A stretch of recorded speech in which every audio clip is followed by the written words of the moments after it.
Winwood back with a quick one. I am in basically the back of the KJV. So I got an old version from someone. I'm borrowing it. But anyway, basically, I'm gonna go to disciple, which is a learner, a follower, particularly one who follows Jesus Christ.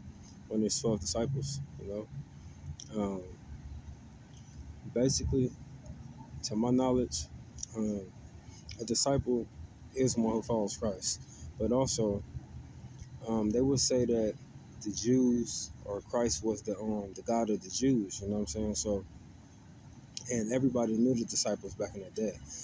And then right under disciple is dispersion. You know, so if everybody knew who the disciples was because they followed Christ and it was popular back in the day, the dispersion is the widespread settlement of Jews outside of Palestine from the time of the exile through the following centuries, so everybody would know them, years and years afterwards. Basically, what I'm saying is, if you're a follower of Christ, they gonna know, which is kind of a chosen one, God's chosen people. They're not even gonna be dispersed, It's gonna be a widespread of believers because the gospel got to get preached to the four corners of the earth. And I'm in Ohio, so I'm in the middle, but this is still one of the corners, so I try to do what I can. But basically, anything else I gotta touch on? I mean, kind of like Daniel too, Daniel, he was a Jewish prophet of the Babylonian court, which he went through a whole bunch of stuff with King Nebuchadnezzar, but he interpreted dreams and handwriting on the wall, which kind of goes into Pharisees, Pharisees, they write with pen, Daniel, he wrote on the wall, but Daniel also knew magic. Same thing as Simon Peter, but Simon Peter, he got delivered from magic, to follow Christ.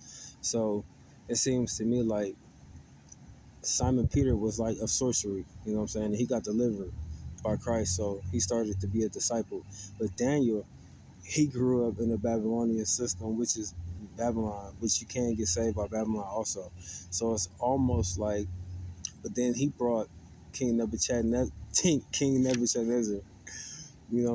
brought him to God. So Nebuchadnezzar can learn God, and ultimately Nebuchadnezzar, he got off, but Daniel in history, people, they basically got saved by God from the lions in the fiery furnace. So basically what I'm saying, if you can get saved by Babylon, it almost seems to me like you can get saved by Babylon through the kings in Babylon during exile if you consider yourself a slave, and you can get delivered from sorcery, which is tarot card reading and things of that nature, crystals and all that. But you got to follow Jesus Christ, ultimately, or follow one of the kings, You got to do something. You got to put in the work. And then we go into doctrine, which teaching or instruction, particularly that of Jesus or the apostles concerning God's will, And it says, my doctrine is pure Job or Job, which is in Job. But if you look at it, it's almost like God's doctrine is a pure job, which means pure heart, which means pure, which means it's a job also. You can look at it as Job too.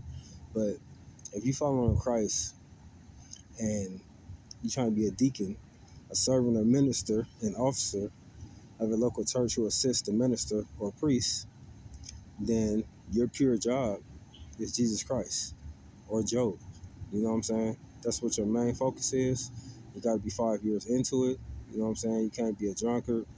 You can't be a whole bunch of stuff. I read this too before, So, wrapping all that up, I'm going to just call this